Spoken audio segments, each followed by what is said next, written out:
Hi, and welcome to this week's Three Legs, Four Wheels F1 Lockdown podcast. It's Paul here with... Sean. Chris. Lee. You disappeared for a second. Lee did. Did I? Why? You're back. The joys of Skype. Oh, it's great, isn't it? How are we all finding confinement this week? It's so far it's okay. I did have to find that I had to put a routine in place before I went completely mad, which included colouring in that car, which took forever. It was spectacular, though. That was a labour of it. love, was that one? Well, I realised when I was looking at the size of it, because I put it in Microsoft Paint, and Microsoft Paint tells you how big the image is by pixels, and it's the actual image was like 2574 by 1078 or something like that. And I was like, wait a second, like that's 2.5 million pixels, and I'm doing more than half of that. By the car takes up more than half of the image, and I'm colouring it in pixel by pixel. What am I doing? I mean, it's a work of art. It's our Twitter cover picture, and it'll be the cover picture for this week's show on the website as well. Oh, ace! Thank you. That's, it is like genuinely cool as fuck. Genuinely cool as fuck. I was quite surprised when I looked at it how good it was. It took, as you can imagine, it took a long time, and it's not one of those things where people might say, "Well, it's just a white drawing. Why didn't you use the fill thing?" It's just like, well, yeah, you can to a certain extent, but the whole image was many different shades of white. So you use the fill, and it just doesn't fill in everything. So you still got to go through with the pencil, pixel by pixel, and just fill in all the gaps. So I reckon it took over the 4 days. I think it was. I took about 19 hours doing it. Bloody hell! That is keeping you busy. And also, doing it with the fill thing, I think would be cheating. You can't use the fill, surely. Well, no, you couldn't do it for the whole car anyway. But I mean, if you could, it would have been a lot quicker. Also, it didn't help with the fact that Scarbs had very meticulously drawn every single Mercedes logo on the back of the car, a little 3-point star, which I then had to colour in. If you zoom in on those, you will see I had to colour in each one individually. Well, that's what took a lot of time. I mean, if there were no stars, or I decided to get rid of them for whatever reason, that probably wouldn't have taken so long. I'm enjoying Scarbs' ridiculously accurate colouring book. It's his technical drawings. I mean, he's the man's a genius. He's done a MotoGP bike. I'm not sure which one. A whole raft of WRC cars from the last couple of years. IndyCar, an old Brabham, a Toro Rosso. He's really on it. See, this sounds like fun. I have not had an opportunity to look at this. This is the problem with those of us that are still having to work. Yeah, I feel like I'm missing out on this. I mean, all right, your Sean's job is a lot more important than mine, but we still have to work even though I'm stuck at home all day, which I'm now going to have my back to the PlayStation. It's not as easy to drive when you're facing away from the TV. No, there is that, yeah. But yeah, I'd like to have the time. Maybe one of these legendary mythical weekend things. No. Oh God, what's it called? Sporth? Sprot? Sport. Sport. I remember sport. That's that thing that we used to watch nothing but on a weekend. And now it's all gone. Your lives are completely empty. Well, I was having this conversation with someone the other day. Like, sports, what people use to make themselves forget about normal life, but now normal life is fucking much worse, and there's no sport to help get rid of that. Yeah. I think our go-to has become the crime and investigation channel, which is not cheery. No, it isn't. No, my ex used to watch a lot of that. Yeah, and that's why I was scared when we split up. Taboos, yeah. But I mean, Tiger King, recommendation of the year on Netflix so far. Absolutely. Joe Exotic. Yeah. I mean, what more can be said? You don't need to say any more. I was talking to my American friend last night about this whole situation. I'll get onto that conversation in a bit, but I was just saying you actually couldn't write the Tiger King. If you wrote it and presented it to somebody as a TV show, they'd be like, "Fuck off." Yeah, a bit too much going on there. Yeah, it's unbelievable, and how dark. I mean, I don't want to put any spoilers out there if nobody's seen it yet, because we're trying to recommend it for people to, have something to do. It's unbelievable the amount of how quickly it gets. It goes from silly to quite serious to super dark to, oh my God, can this get much worse? Well, I mean, one thing that got me with it, and I don't think this is a spoiler, but when he turned around and he said that he only liked to date straight men, I like, fucking look at the state of you. How do you even pull gay men? Do you know, like, you are gay. How do you manage to turn people? Like, I don't understand. Because he's the Tiger King. Yeah. It was very, very strange. Like the whole thing. I love the fact that through the series as well, everyone's teeth were slowly decaying because they were all on meth. Yeah. That's true, actually. When they had archive footage of one of the husbands. Yeah. Yes, he came out of it not so good. No, there was that, and also even the cameraman. Did anyone else notice as well that, like, the obviously Joe Exotic has questionable hair, and other people around the zoo had questionable hair, but the man with all of the money had the worst hair. I was just wondering why everybody in it looked like a third-grade local wrestler. That is a fucking good call. Hey. It's not GW Zoo, is it? It's GW Wrestling Promotions. This is all a massive setup for a national wrestling championship. Any one of those could have been found in like a church hall in front of like maybe 3 people watching. No, but this is the thing, Lee. I've solved it. It's not. This TV show is not real. It's just a huge setup for a new national wrestling company. That's what it is. You're going to see Jeff Lowe versus Joe Exotic as a main event in your church hall in the middle of Nowheresville. All those 3 people will be looking for it. Ace. It was only about 4 episodes in, and remembered that we'd seen John Oliver do something about him on Last Week Tonight. It's like, oh shit, yes, that one. Yeah, I remember Louis Theroux went to the zoo like years ago. Like I'm probably about 10 years ago, if not more. Oh, well, the Louis Theroux just turned up on BBC iPlayer. That might be worth a look at. Yeah. Have a look. See if you can find the one where he went to.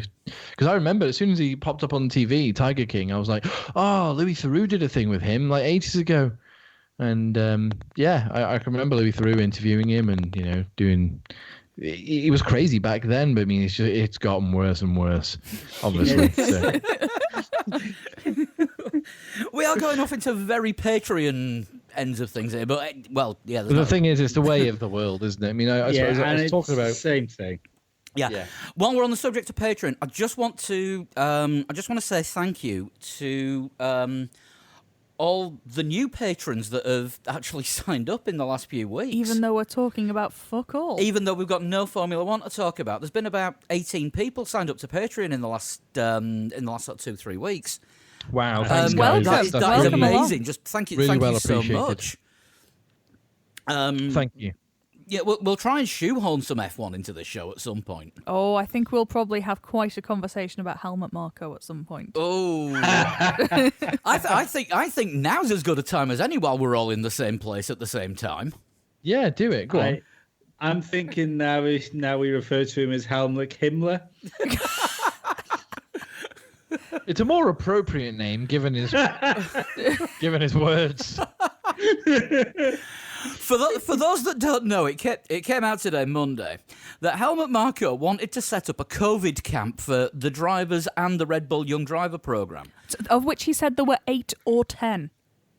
Which is a weird thing. Not 8 or 9, not 9 or 10, not 8 to 10, 8 or 10. Well, I suppose it depends on what time it is, if another one's been fired or they've rehired Dan Ticktum again or something. Yeah. But yeah, you know what? You absolutely know that straight after the Hunger Games, there was a conversation had, but the board voted against it. I mean, right? Let's just be honest here, okay? If you didn't know who Helmut Marko was, and you turned up with your friends to watch Formula One, and this race was particularly wet, and you were lucky enough to have a pit lane pass for the practice sessions, and because it's raining, Helmut Marko's wearing a long trench coat, and Helmut Marko steps out of the Red Bull garage, and you have no idea who he is. You're gonna assume the worst. Let's be honest. Just look at the man. So Preferably not at the Austrian or German Grand Prix. That's all I'm saying. So basically, what he wanted to do was get the entire pod of Red Bull drivers. Is that the collective noun for yeah, them? seems good. Why not? Yeah, and But I believe they're referred to as a murder. they are now. That reminds me, I must get hold of Red Bull and see if anyone's available for an interview. But over Skype if they've all got germs. Yeah, Yes. I want to go more than 2 meters away on this one. Live from Helmut Marko's COVID camp. So, yes, he decided it would be a great idea to get all the drivers and put them in a training camp together. And if they got COVID-19, well, they'd be able to handle it. They were young, strong guys. They'd recover and they'd come back stronger. And wouldn't I have to can worry only- about it again. I can only assume that Helmut Marko wouldn't be there then. Well, Yeah, Blo- I imagine he's sending his scientists, I assume. Helmut Marko has already said that he had coronavirus in January. Oh, did He's he already now? said that Right. he's had it. Yeah. That's why he knows it's a good idea to give it to all the kids. Right. Has he actually had it, or did he have the sniffles and got swept up in the hype? He said he's had it. Did science happen to confirm that, or did he Nope. just decide? Fair Just enough. doesn't need science, does he? He had it. no, you know? the quote is he believes he may have already had Oh it. my god! Although he he's not been believes he tested. may. Right. Okay. He had No a official cold. test equals no corona. Sorry. Well, no, he was just late for the first testing session, but he was going to make it up for the next one. What's his name? Williams? Hashtag his corona. So, do we think that Dietrich Mateschitz may be considering, I don't know, bringing somebody else in just to help him if he's starting to lose it a little bit? No, absolutely not. I think he thinks this is the finest he's ever been working. How could he possibly stand down after he came up with such a great idea? He'll be thinking. I was thinking of getting rid of that Helmut Marko, but he's just saved his career. Says Grosjean's manager. I was going to say, we are talking about the right batshit energy drink here, aren't we? Also, when you talk about that Helmut Marko, it does sound like an insult in Australian.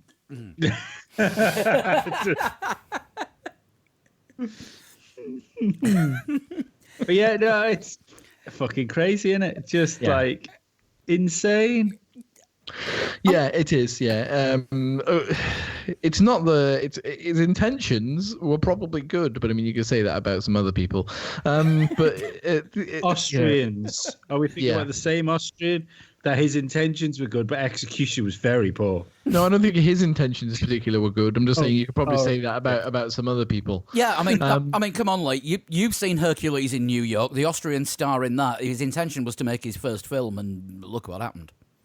I mean, Gerhard Berger is an Austrian with good intentions.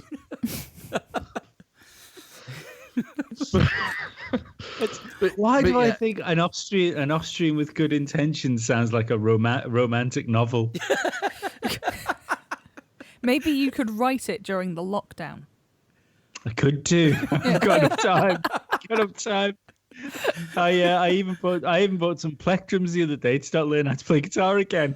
Nice. Have you got any Only guitar- if it- You got any guitars left? I know you've given at least 2 away because one sat in my hall. No, I've always I've had an acoustic. Always had an acoustic in the house. Oh, the Total Shunt guitar. Yeah. If for no other reason that I can play 1,000 Bulbs by what are they called? Four de Hombre, and it makes me look like I can play guitar. Where I've no idea what to do. I've just, because I'm a drummer, got good sense of rhythm, and I know where to put my fingers. What chords they are, fuck knows. Don't give the secrets out. Yeah, but drummers playing guitars, Dave Grohl always said he treats his guitar like a drum kit, as in like the bottom strings, like the thick strings are the like the kick drums, and the middle strings are like the snares, and then the top strings are like the cymbals. Nice way to think about it. Yeah. Then you get John Gom, who treats his guitar as a drum kit. Basically, yeah. No, let me just change that note by tuning my guitar. So anyway, yeah, Red Bull. They are taking the award for this season's most batshit energy drink. So Trying far, to. it's early days. Other people could come good, you never know. I want to see what Monster have got to answer this one. I'm surprised that Monster aren't getting more heavily involved with Mercedes, with them being like world champions, and they've still only got that tiny little sponsorship with Mercedes. I don't even know if they've even got it this year, to be perfectly honest. But Yeah, they have, because I think the sponsorship's actually with Lewis. right, okay, Yeah, because Bottas always really makes a point of having an espresso, doesn't he? Like almost a bit like fuck you Monster-ish. I suppose so. Yeah. But but I'm surprised they don't make more of it, if you know what I mean. Yeah, okay, fine. Like he's got his own drink, the Lewis Hamilton Red Monster, which is Disgusting. awful. It's nasty. Yeah. It's not good. I thought I'd try it. I don't know if I told you guys. I thought I'd try it again one day when I saw it in the shop. I thought, I'll give it another go, and it was instant regret. But like Monster Energy is huge in a lot of other things, especially in motorsport. I mean, they've got their own, or they had their own MotoGP team, essentially title sponsor MotoGP team, and it's more to do with motorcycles. The Isle of Man TT is a Monster Energy Isle of Man TT. It surprises me that even with rallying and all the stuff they do with Ken Block and stuff like that, that they don't want a bigger presence in Formula One. They're quite happy to just have a little M on Lewis Hamilton's collar, and that'll do. I think it's when they're going up against Red Bull, which have got 4 cars. Yeah, they got 4 cars and 4 world championships, but then look at what Mercedes have done over the last few years. Why not try and capitalize on that just a little bit? Yeah, it would make sense, but I mean, maybe F1 just isn't extreme enough for them. I suppose when they come over here, they bring all like the stunt shows and all that bollocks with them. I wonder if that's just not worth it for F1, or they just don't have enough trucks with ramps built all over them to ship it to every F1. Yeah, maybe, but yeah, it's just a bigger sponsorship of the Mercedes team. I kind of half expected them when they said that Petronas were going to back off a little bit. I kind of half expected them to become the monster Mercedes AMG F1 team. We might see it in the future when Mercedes or Daimler pull out of F1 and it becomes Wolf Mercedes Racing. Wolf Monster Racing. That is an amazing name. Monster Wolf. Monster surely. Wolf, yeah, why Yeah, not? it's got to be Monster Wolf. Imagine Toto when he's just like energy drinked off his tits. No desk would be safe. No. They are definitely going to get their fists going through. So what else has happened? Lando Norris is shaving his head. Yes, he is, apparently. Because he's raised some money using iRacing for the coronavirus effort. Yeah, he was taking part in something called StreamAid on Twitch yesterday, not being somebody who has logged into Twitch more than twice in his entire life. I'm not entirely sure what it was all about, but his goal was to raise £10,000 from his followers, which he managed to do because he said that if he did, he'd get the clippers out and he would officially become Baldo Norris. And apparently he just made it in time with an anonymous donation of £700. Rumour has it on the internet that came from a Spanish IP address. Carlos Sainz. Quite possibly. Yeah. Somebody who far and away wants the best hair on the team. He's never going to beat Carlos, is he, in the hair game? Let's be honest. It is a no strong disrespect set of to Lando, Yeah. but Carlos is possibly the king of hair game. So Not many people can beat him, really. Not in the Formula One grid. no, there is No, that. But I'm struggling. I'm struggling here. in drivers that could beat Sainz, Yeah. I don't think there's any. He's got the best hair on the grid. We need to see what George Russell's hair game is like if he grows it any more than sort of helmet length. But we're going back to the helmet jokes again. Oh dear. I don't even have to do anything anymore. I'll just sit there and they all happen. That's what Helmet said. So anyway, yeah, Lando raised £10,000 on Twitch last night whilst he was taking part in, I think, just about every globally streamed iRace going. Anyone getting confused by the number of virtual races that are going on these days and who's running what and who's in what? And... Yes, because they've all got similar names as well. There's like not the this and the official this and the this Grand Prix and the Yeah. I've lost track Because- of which ones I care about. Before people tried to pretend it was an actual sport, which it's clearly not, it was just called multiplayer gaming and nobody cared. That's why. That's not the voice of a incorrect. gamer who's not good at it. No, I've never been into multiplayer games anyway, really. Not even like shooters or anything like that. But I like to me, like, I don't consider snooker a sport, for instance.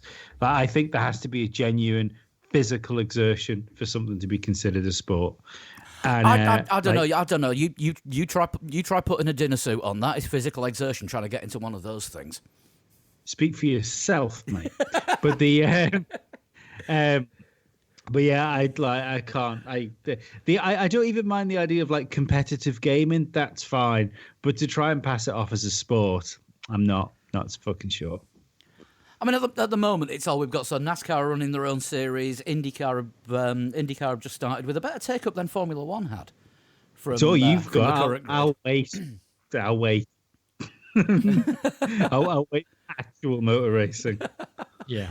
I mean, we not the full Formula One grid taking part in something that's essentially what we've been doing for the last few years on PlayStations, Xboxes, etc. We all know what happens, and we see it. We definitely saw it in the official Formula One race that we spoke about last week.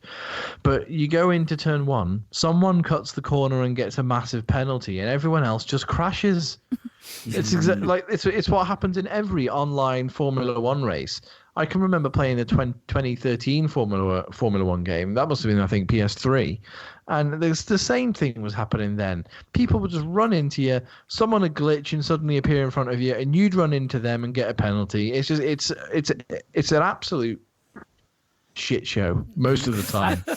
I think what annoys me more is I think I don't know why. I'm not sure why. I think maybe it was to make it like elitist, so it became like so like online games like R Factor and stuff like that became these sort of niche things that people had to invest their lives in to be good at them. If you take things like a fucking IndyCar and a Formula One car out of it, for instance, like I think it's like Mazda MX-5s, isn't it? Is the big like rookie car for iRacing. Everyone seems to go in Mazdas when they start dipping their toe in it. I can absolutely guarantee I could drive a Mazda around a racetrack faster than I could do it in iRacing. And I don't. If it's actually going to be like a sim thing, I don't think the game should be harder than the fucking real thing. I remember that very Top Gear episode where Clarkson said he could do it. And he tried, and I'm pretty sure it was an MX-5 as well that he was driving around it doing was the no, Skyline. Nissan Skyline, I think. I thought it was a Toyota. One of the N something or other. Maybe. Is that where he snaps his neck? can't remember him snapping his neck, but he goes around Laguna Seca. A lot slower Yeah. than he did in Gran Turismo. Yes. Oh yeah, but Gran Turismo's an actual video game. That's not a sim. This is That's like back. just a No, this video is game. like 2003, 2004ish though, isn't it? This is like back. Yeah, in the day. yeah. So yeah, but I mean that is just like a proper video game. You know, it's there for fun. There's no like sim element. Even now in Gran Turismo, there's no Ooh. sim. Oh, to it. they've always called it the real racing sim. Well, they're liars. But like, I can fucking drive a car, and the way in esports and stuff like that, or either what have I done so far since the lockdown's been on? I've had another crack at iRacing. I've had another crack at R Factor and Assetto Corsa. Assetto Corsa to me was the most fun to do. It's a simulator by far, yeah. Definitely a simulator. But like even like the like using the wheel and the pedals and everything, that felt more fun. Like driving those cars, I felt like I was driving something. Whereas on the other things, I felt like it was a guessing game when the back end was going to snap on me. And I don't know what situation driving at the speeds I was driving in that game. I don't know what situation a real car would lose like traction. Do you know what I mean? It seems you don't seem to. I can understand it in a real car when you're fucking on the ragged edge trying to go fast. But like some of these sim racing games, it's just difficult driving around the circuit, and that's not what driving's like. Hard to say unless you've driven a race car. Yeah, I was gonna say it depends on the car though, doesn't it? As a non-driver, I kind of struggle anyway. Yeah, maybe, but I think it seems. I don't know. It's weird. I don't get it. I think that's the thing, and it's probably just because I know I did the iRacing thing just because it was cheap. But even now, even under lockdown, I have a child to look after, so I know I'm never going to have the time to invest in it to actually become good at it. But that's the thing for me is it seems it's a different skill, and I think when people try and compare it to actual driving, I think that's where it falls short. I mean, I have limited driving experience, and I've never actually driven a car with a cat sat on my head, but I have a little bit of sim racing experience with a cat sat on my head, so I can imagine that's one way where it's different. I have been for a drive with my cat in the car. It was fine. Which one? See, It was Ruben. It was years ago. See, I would be worried, you see, if when I tried to get out, the cat would run off and then not come back into the car. So, cats are strange. Unless, of course, you had them in a box, in which case that's fine. Oh no, Ruben, he was sat in the passenger seat. Nice. Yeah, but he was a really chilled out cat, and you could pick him up, put him down, and he'd still be there sort of 5 minutes later. Yeah, but he was more of a person than a cat. Yeah, I'd go along with that. So certain cats have that quality, Yes. whereas Dizzy, in our case, is like a person, but it's like a micromanager. She now sits on my computer during the day and shouts at me while I'm working. Yeah. Yeah, she's like half boss, half toddler. So like a boss. If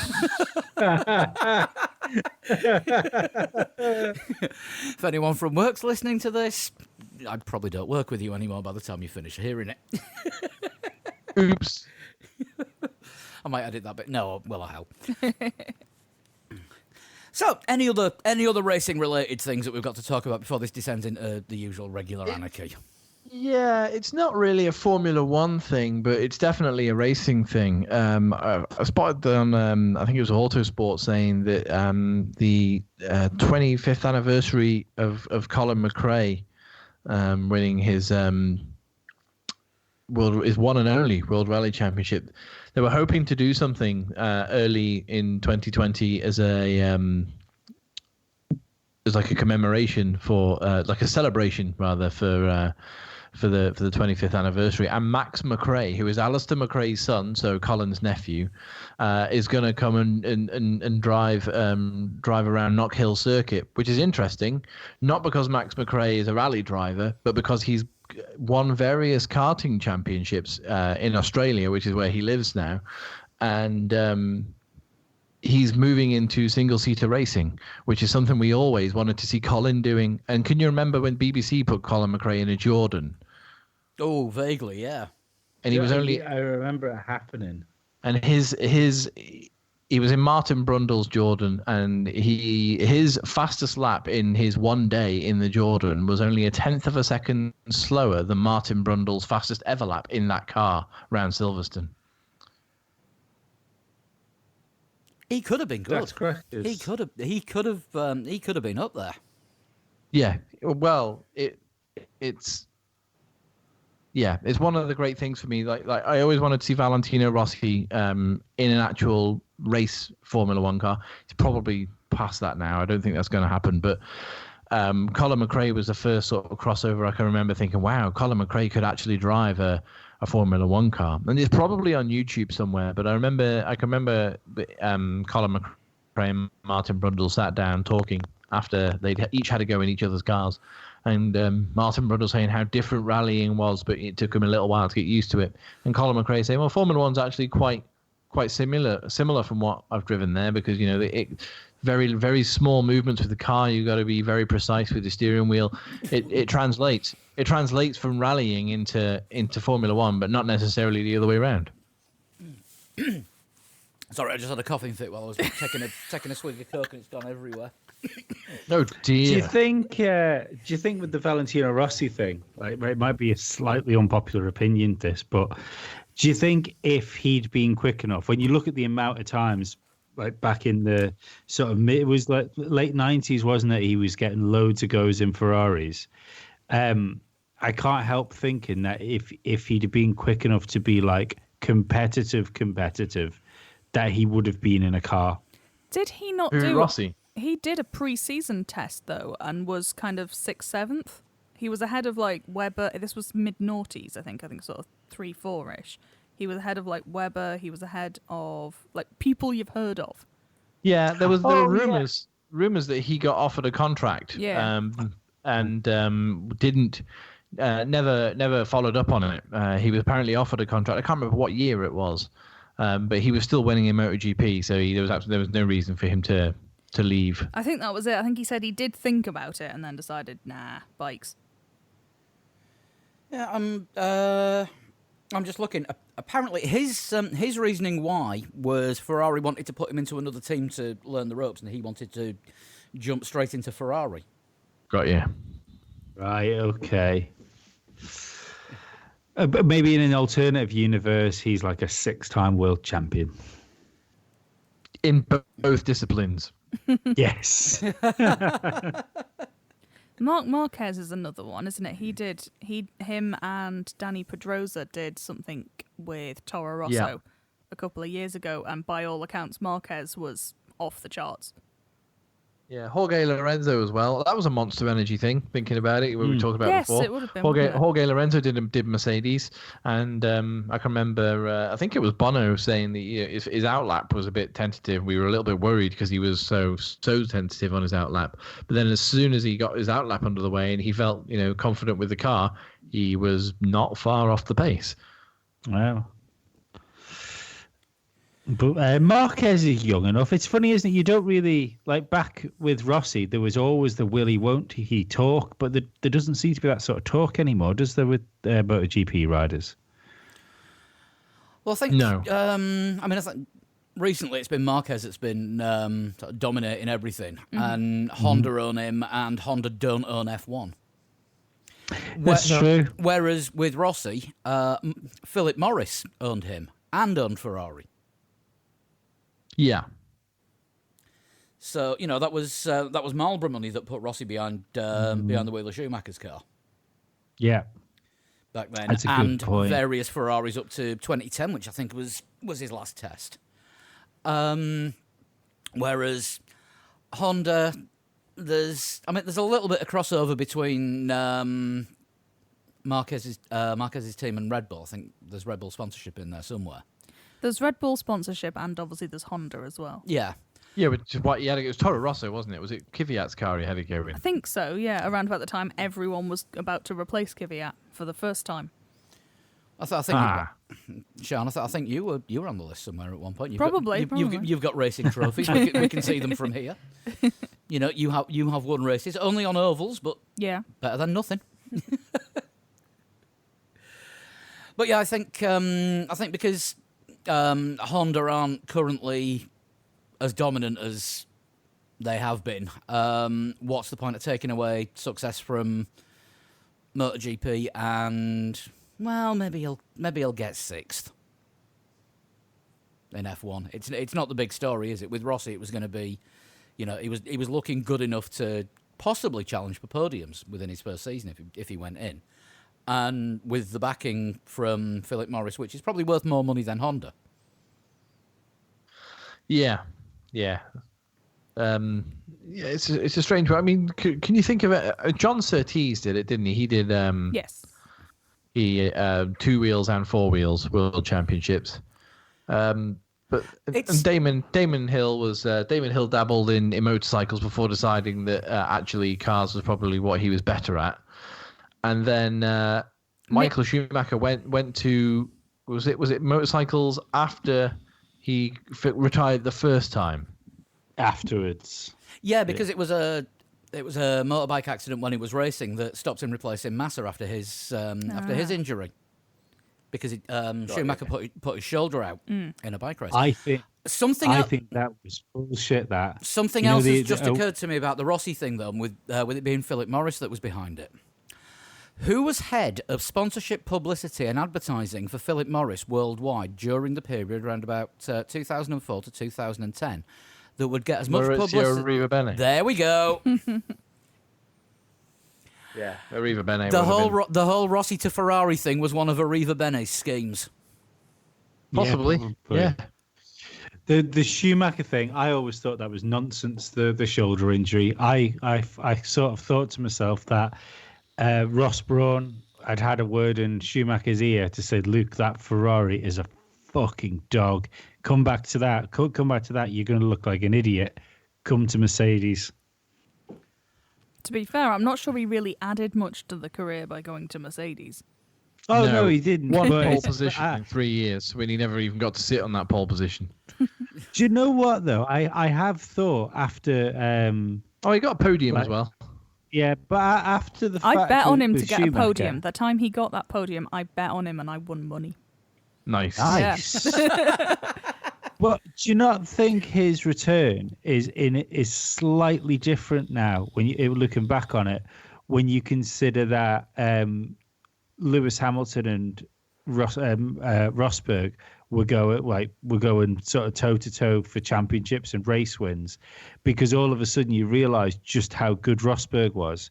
Where when Schumacher was getting beaten by Rosberg, it was a case of, oh well, he's getting beaten by Rosberg, so he's clearly lost it. Yeah. But actually, Rosberg, I think slowly in my head. I mean, people are it's probably between Button and him. I think for most underestimated Formula One world champion of all times. Probably more Rosberg than Button, because Rosberg seems to have been completely forgotten already as a world champion. Yeah, he does his best to hang around the paddock and that, doesn't he? But he's one of those world champions.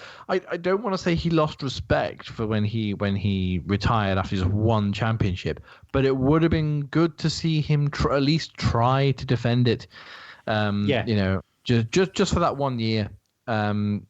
You know, and if he couldn't, then fine, he couldn't. But yeah, it's a strange one, because I do understand retiring after winning a world championship, but at the same time, come on, just stick around and see if you could. I mean, Alain Prost did it, didn't he? He won his world championship in '93. Mansell did it the year before in '92. Just stick around for a year. Just one more year. You're going to be the champion for the whole of that year. You may as well come back and do it. Yeah, but I think I think in Mansell's case it's different though, because he'd been told mid-season that it didn't matter. He wasn't coming back to Williams, So he just made the first decent deal that he could, which was with IndyCar. By mid-season '92, he was basically champion anyway. I think he won it in Hungary. Yeah. But and Alan Prost said he was only coming back for that one season in '93 anyway, and he was going. That was gonna be his last season, and that was before the start of it, because don't forget he had '92 off. Yeah, for being fired. Yes, well, he had the last bit of '91 and '92 off. Yes. Whilst being paid lots of money not to drive the Ferrari, and preferably not to talk about how much of a tractor it was. Yes. So I think that was the actual quote that got him binned. He said it drives like a tractor. Sure, I've read that. Somebody will probably correct me, but that's the one I remember anyway. So that's an instantly dismissible offence, but not. It's an F2 engine. Apparently not. Oh, okay, good to know. Did anyone see the question and answer session with Martin Brundle that he did on Twitter? I think it was early last week, just after we did the podcast last week's. I did not see it. One of the questions was, is there ever a drive that you were lined up for that you didn't get picked for? And Martin Brundle's response was, yes, I was in line for the Williams drive in '93. Don't know why I didn't. Remember that. I don't know why I didn't get it, but Damon did all right with it. No, I thought it was nice. Fair play. Obviously, some you win, some you lose. But don't forget, Martin Brundle replaced Ayrton Senna at McLaren. I think Martin's one of those unlucky drivers, isn't he? I think he had all the tools in his basket to be a world champion, but just never the opportunity to do it. Yeah, he would have been a world champion in that Williams. The Damon Hill eventually got there in '96. At some point, Martin Brundle between '93 and '96 would not only have won races, but would have challenged and probably won a world championship. Yeah, probably. I think he still holds. I think he still holds the record for most amount of laps led without ever winning a race. I was going to say, you could say That's something quite ridiculous. similar about Hulkenberg, possibly, because he allegedly had this contract with Ferrari that never was, and has not quite found himself in the right team at the right time. No, it happens. It does happen. It happens to a lot of drivers. Is what I think a lot of people's worry is at the moment about Daniel Ricciardo. If he's in the wrong team at the wrong time, and all these he's not one of the youngest anymore. He's in his 30s now. So if a younger, better driver comes through and they're showing a bit more promise, and the pace is there, why would you stick around with a driver who's 31 when you've got a 20-year-old super kid coming up and through, who's not going to want $20 million a year? He's got all the hallmarks of a Felipe Massa at the minute, hasn't he? Yeah, unfortunately, it's a shame. Really like Daniel Ricciardo, really want him to do well, but no. Yeah, I mean, if he's got nowhere else to go, for instance, let's say, because I think he would be able to find somewhere else to go if he didn't want to stay at Renault. But for the sake of this analogy, we'll just say he's got nowhere else to go. Ocon does really, really well. The French team is going to number one Ocon, isn't it? Oh, so totally. he could very well find himself in this number two role if he can't get on top of Ocon. I think he probably will be able to get on top of Ocon, to be fair. But you could see how that could go the other way for him. Yeah. Yeah, it's every chance. I mean, we've been saying since probably the middle of last season. It's looking a little bit iffy for Ricciardo because he's made the wrong move, and he's done. Well, we don't know that he's made the wrong move. The thing is, it doesn't look like a great move at this moment in time. It looks like he's taken a step backwards, thinking he's going to be going forwards, and that hasn't worked. I still think he's using Renault as a bit of a stepping stone, in that he's thinking ahead of like maybe even 2021, or when that happens now, literally in 2022. Called it.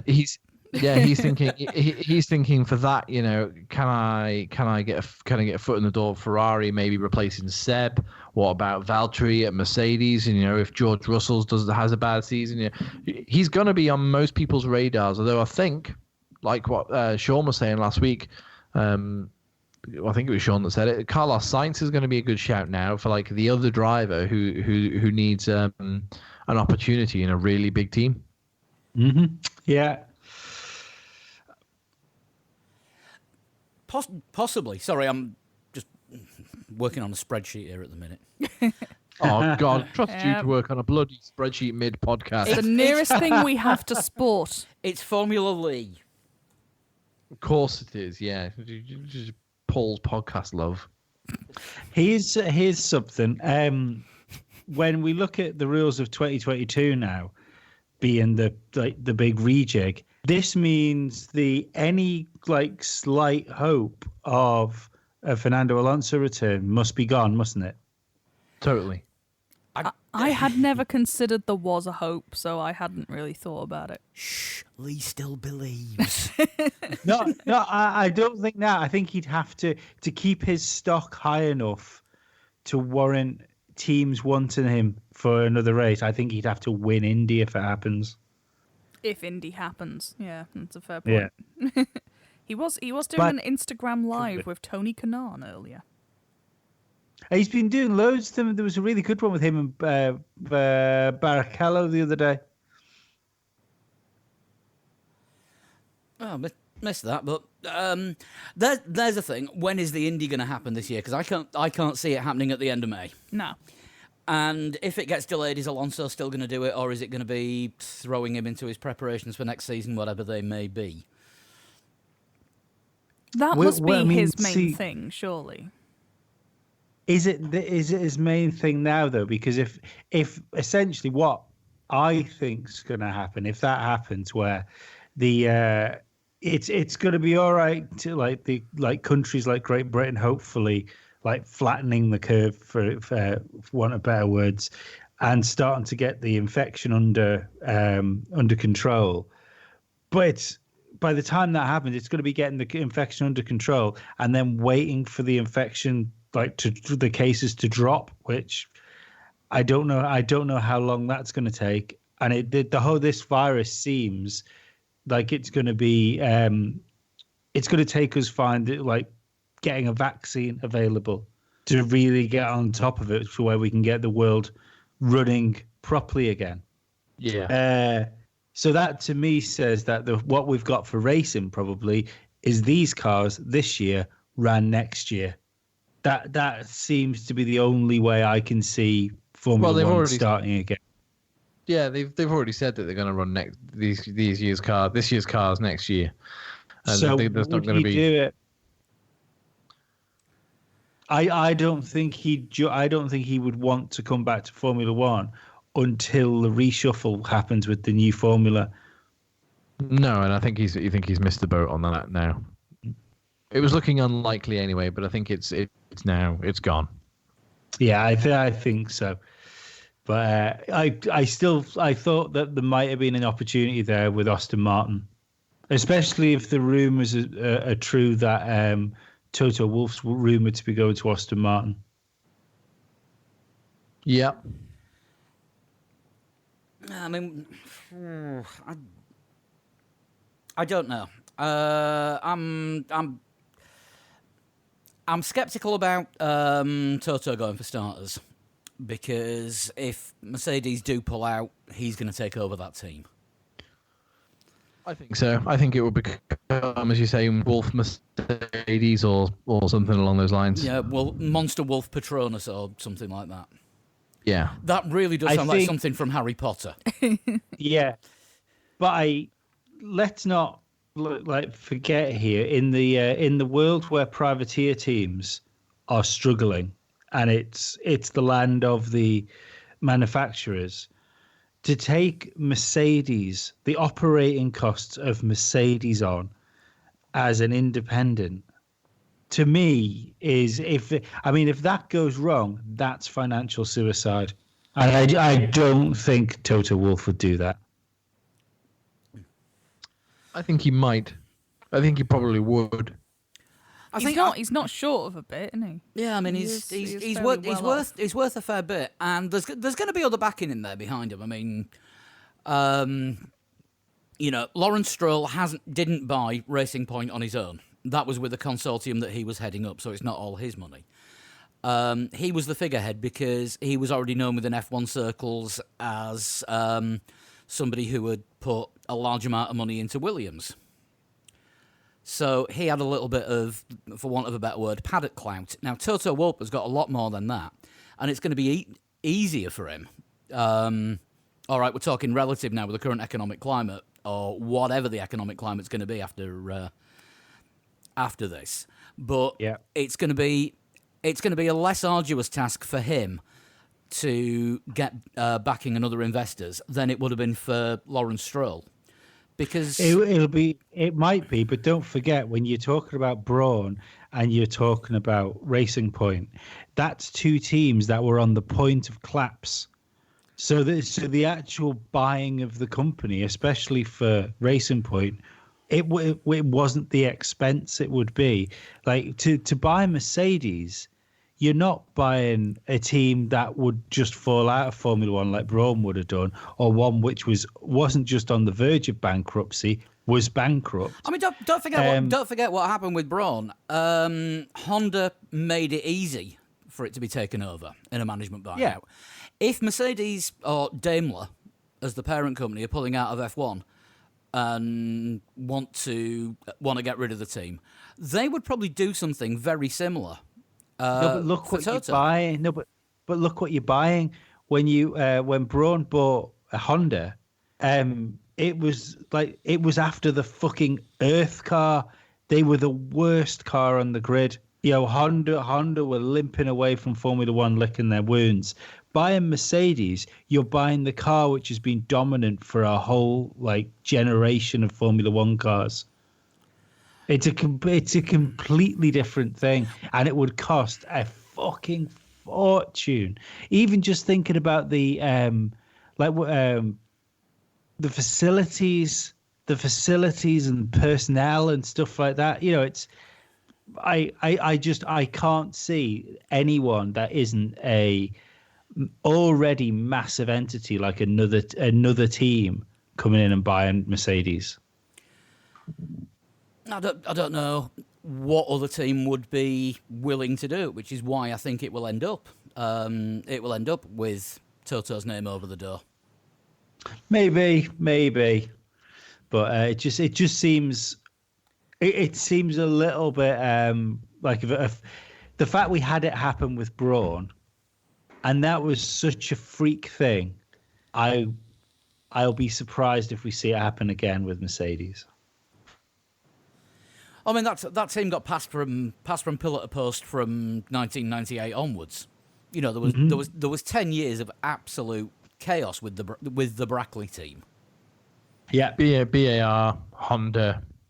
I mean, it ran matters. It ran under the name of Tyrrell for a year, even though Craig Pollock actually owned it, with no British American tobacco money in there.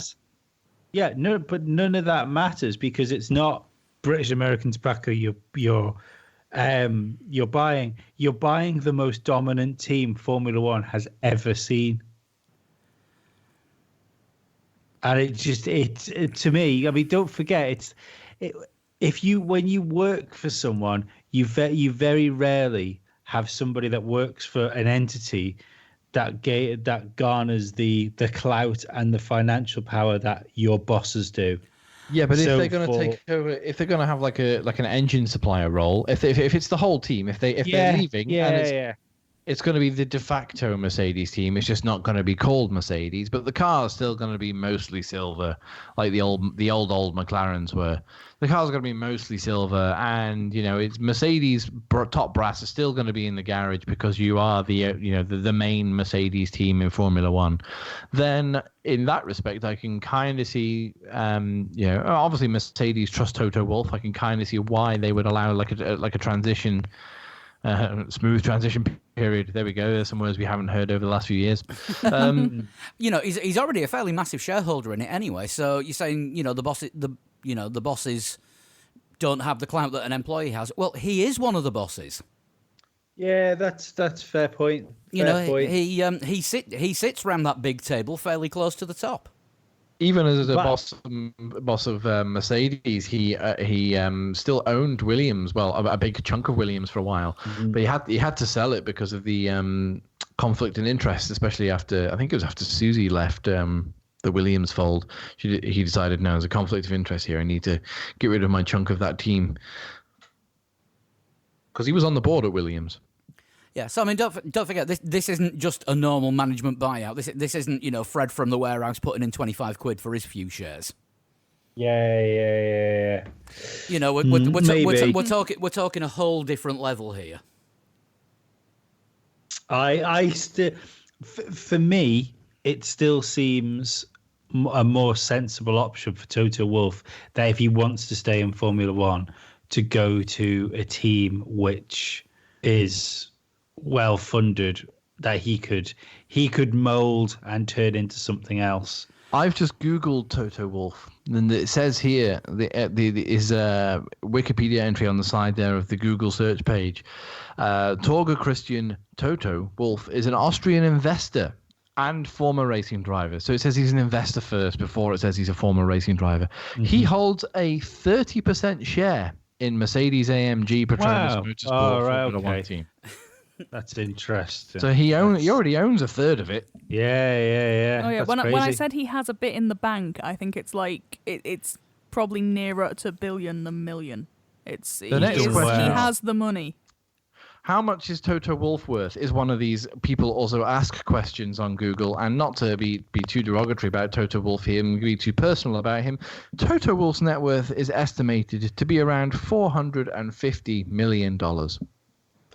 It's a lot of money. That's not bad. That changes things slightly then. Also, Yes. the Racing Point rumors have come from something very woolly that Bernie said in an interview.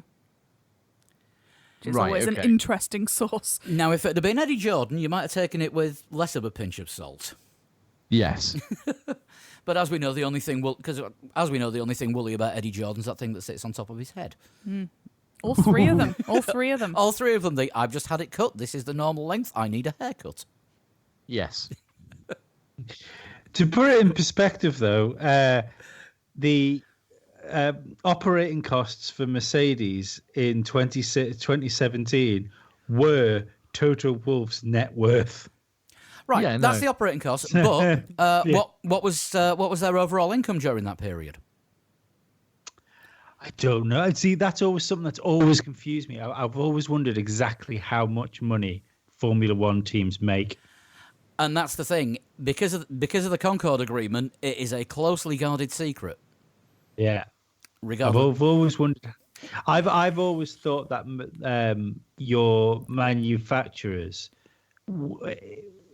it's almost like we break even, but what our profit is exposure of our brand. Yeah. Apparently, in 2019, they had an operational profit of 22 million. So if outgoings were 450, then that would presumably mean incomings were 472. So it's profitable, but it's going to be one of those where it's probably not profitable enough for the big company because it's more of a pain in the arse to do the accounts for.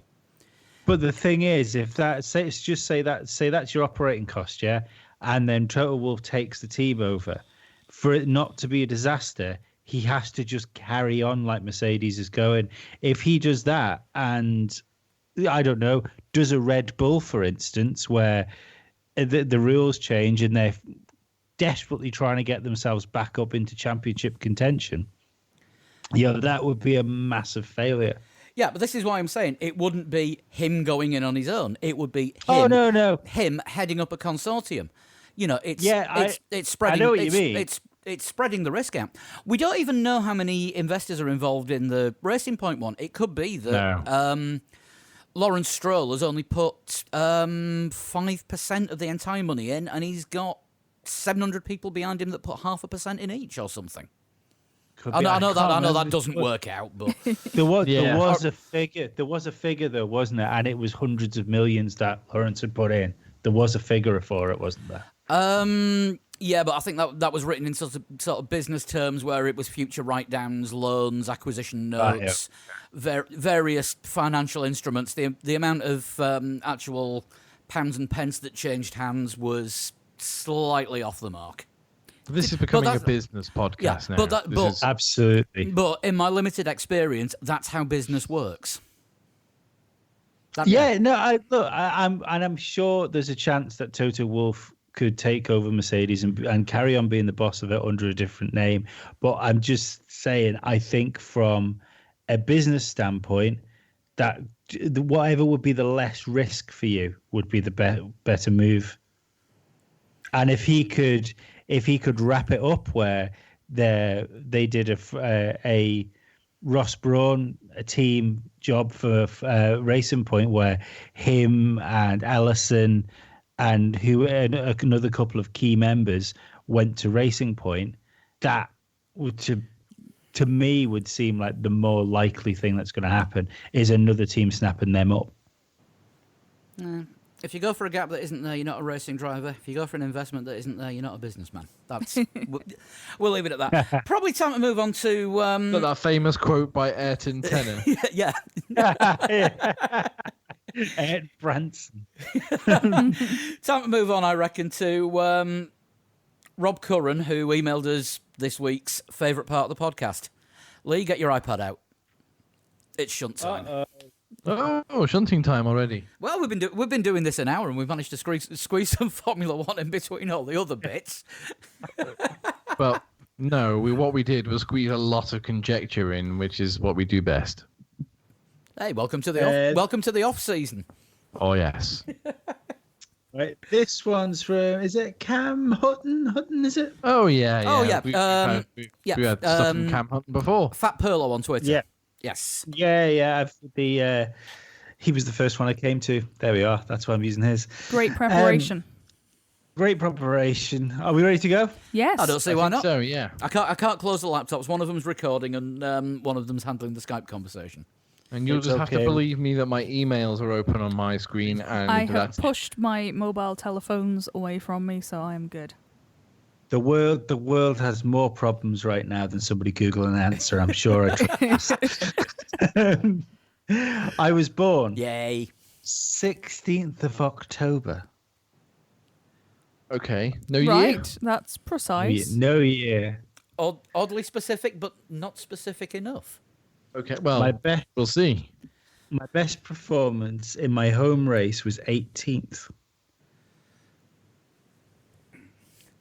Right. Okay. Possibly thinking somebody Japanese here. I have 42 Formula One starts. Is this Leclerc? Charles Leclerc. It's Leclerc. Yeah, I think so. Because he's like a couple of weeks older than Verstappen, isn't he? And Verstappen's birthday is around Halloween. So And- Verstappen, mega fan. And he's also famously had a terrible Monaco Grand Prix in Ferrari, and of course the other one would have been when he was driving for Sauber Alfa Romeo. Yes, and it was 16th. Did you say 16th of October? His race number is 16, isn't it? It is. Right, solved. Might as well go on with the next clue. I'm just waiting to see if there's a twist. Yeah, there might be a twist, but I think as a solid first guess, Charles Leclerc is the one. I am the fourth person from my country to race in Formula One. It's Yeah, still looking like it's Charles still Leclerc. Charles Leclerc. In my last championship victory, hang on. Read the question first, and then read it out loud. No. It's more fun this way. I'll read it as it's written, and you'll see my confusion. In my last championship victory, I had 7 wins. In my last Okay. Okay, so he won 7 races in F2 the year he won the title.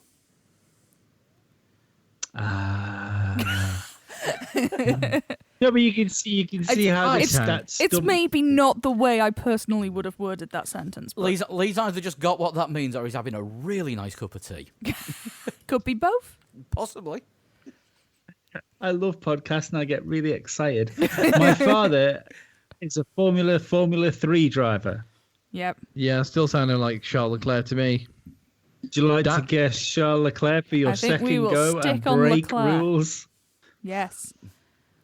Let's yes. I have one of my best wins in F2 GP2 history. One of the best wins, sorry. Didn't He he? had a couple of like ridiculous ones, didn't he? One of There was one. Was it not? Did he start near the back of the grid? The one that he won just after his dad had died. yeah. Is that Baku? I think it was Baku, wasn't it? Yeah. I drove my first kart age 3. Yeah, that sounds Sounds about about right. Straight out of nappies into a cart. It's the way I to won do the it. GP3, GP2, F2 championships on my first try. Yep. Yep. Lee named me his son after my. Lee named his son after my brother. His Yes. brother is Arthur Leclerc. Oh, is there? I didn't know his name was Arthur Leclerc. He is Arthur Leclerc in Italian F4 this year. I think he is. Yeah. Spaffer is I am Lee's favourite driver. And we all know- Ukio Katayama. And we all know that if Dan was here, he'd be absolutely fuming at this. He can't stand him. Thank you for that, Cam. Sorry to say we kind of got that a little bit quick. That was Sean Kelly levels of getting it. Unfortunately, it wasn't Sean Kelly levels of difficult. No. To be fair, I mean, you got that on his birthday being the 16th of October. His best performance being 18th and 41 Formula One starts. That could have quite easily been like a shit 2-season Formula One driver from like the 80s. So I think you still did quite well there. Thanks, Lee. Thank you. We'll take that. That's not tea you're drinking, is it? You're giving out praise. Yeah. Tell you what, Lee, do you want to stay on lockdown for a bit longer? I'll tell you what. Avoiding the. He'll be avoiding the nutters on the internet next. In these trying times, it's time to be nice to people. Which isn't always easy. No, it's not always easy. I was 'cause most going to people go are with cunts. I was going to go with there's a first time for everything. Right, Formula Lee. Just a quick one. We finally got the season started with a wet race in Australia. Just quickly before we do Formula Lee, because I know some people might not listen to this if they're not involved in it. I just wanted to quickly say because things are fucking rubbish at the minute and people are trapped in houses. I'm doing listener podcasts on Must See Audio. So if you're interested in talking to me on a podcast, get in touch with me on Twitter @ATotalShunt or on Instagram @ATotalShunt and tell me how things are wherever you are in the world. I just thought it'd be something nice for people to do. Sounds fun. And if you need the number of a good lawyer for afterwards. Yeah. But no, it sounds like a nice way to bring all the people together. That does sound good. I think we should start doing call-in shows at some point. Just to get in touch with people. I know people have been emailing us quite a lot, and I'm crap at replying. But thank you for all your emails and tweets and messages. It's good. It's good to know that you're still all right. You're still there are still people out there. And If you're struggling, fire one of us a message. We're personable people. Yeah, Most of us are in the house all day, and we've got a real community going on. We're on on Facebook and Twitter and that. All listeners all talk to each other and things. So, if you're fairly new to this and you're not involved in any crowd, or even if you're not, if you're having a tough time, we're all around for each other. yeah, So give us a get in shout. touch. Get in touch with the show on Facebook, Twitter, and Instagram. It's all at 3 Legs 4 Wheels. Individually, I am at Pablo100. I'm at Sean Cowper. I'm at Flood21. I'm at a total shunt. And we are basically here to chat. And if you want to actually talk to somebody and hear a human voice, I'm sure we could sort out Skype calls and what have you. Absolutely, of course we can. And I've also heard, I mean, it hasn't gone through human testing yet, but I've heard that if you sign up to the Patreon, you are 28% less likely to get coronavirus. But as I say, not through clinical testing yet. It's just rumors I've heard. That's why none of the Red Bull boys are signed up. That would explain it. Normally there's extra content on the Patreon page, but what's happening at the moment is our patrons are getting the one show a week that we do a couple of days early. It comes out on Monday nights, but then I'm just going to nip off and mix this in a minute. And you can get that by going to patreon.com/3legs4wheels. And there's a bit of a chat community going there as well. I'm looking into getting a Discord server set up, so there's going to be a chat room for people as well. That's cool. I'm hoping to get that going this week, so I'll announce that on the socials and on next week's podcast if I get that set up. It's just bizarrely I've not had the time. Even though you've got all the time. Well, I'm joking. You're working from home. That's the thing. That's the thing. a lot of people. That's the thing. I'm working from home, and work have now decided that if you're in the office, you're available to work, and as the office is home, you're available to work all the time. Yeah, but the which is why I want to say is, which is why I was playing with spreadsheets at 10 o'clock Sunday morning. yeah. But I just want to say as well, congratulations to Sean Kelly for being the most qualified person to talk about Formula One to get a job in Walmart. He's been fairly active on Twitter about that. Today's video was him. They said bring your credentials to work to sign in, so he brought a paddock pass, but it didn't work. It didn't work. No. So you can follow Sean's adventures in Walmart on Twitter at Virtual Statman. And I'm sure when things are happier, he'll be back on the show. Yeah. I mean, obviously, last week's was. I did see a couple of tweets and comments saying, that was a bit depressing. Yeah, it was, but it's. We were talking to somebody who's, essentially lost their job for now. Their job's suspended, much like mine is. I can't go to work. I can't work. I can't get paid. Whilst all this is going on, because I need to speak to people. I need to go into their homes, and but I can't do that responsibly at the moment. So I'm not. And I just want to get a big round of applause to all those people who are and have to, and are what we call frontline workers, and even those who are not on the front line, but supporting frontline workers, sat in offices and things. Bravo to the lot of you. Mm-hmm.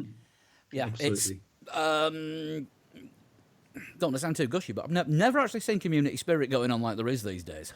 People are being nicer to each other because people genuinely do need help. Yeah, absolutely.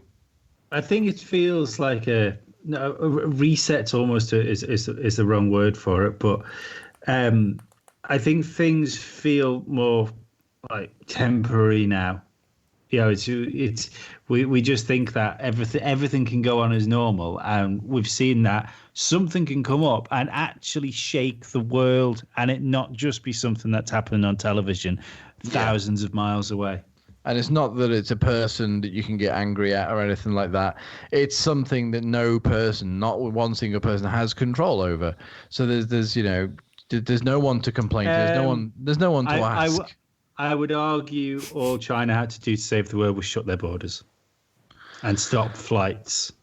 Yeah, but then you've got other people who wouldn't have stopped flights. So no, but instead of covering the virus up for months and allowing travel in and out of the country during New Year, it's there is people to blame, and I think I hope they will be held accountable after all this has passed. Yeah, but at the moment, it's not time for blame. No. Oh, it absolutely is time for blame.